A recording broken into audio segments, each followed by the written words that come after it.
Okay.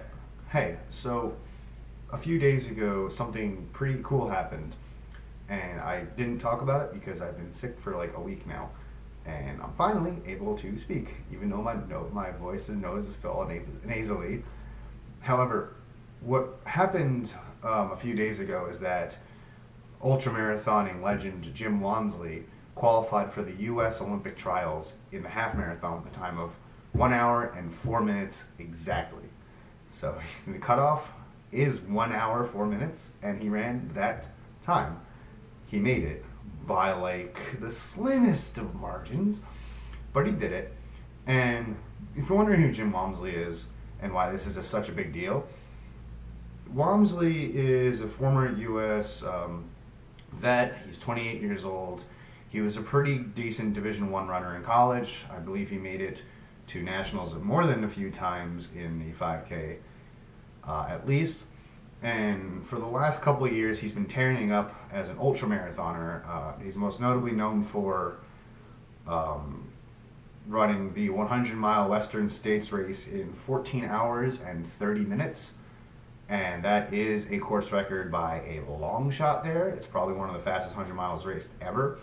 On top of that, he is also known for a bunch of other ultra trail running races, wins and records, course records from basically anywhere from 30 miles up to 100 miles.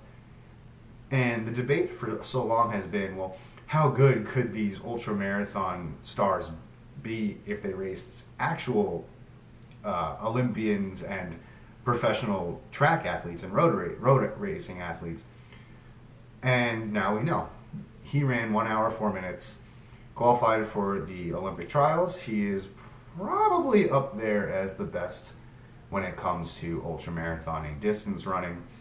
He joins Max King as one of the only ultramarathoners to make it to the Olympic trials in the United States.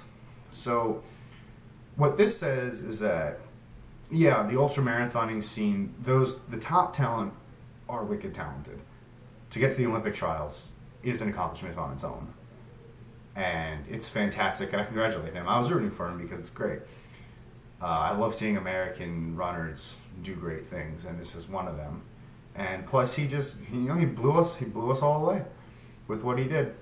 But 1 hour, 4 minutes for an elite in the half marathon scene is really not that quick.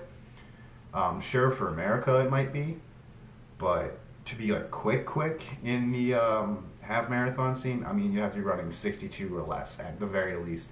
To be a top tier half marathoner, we're talking sub 60 minutes for the half marathon. And right now, the United States has maybe one person who can do that, and that's Galen Rupp, and he's been injured for the last few months.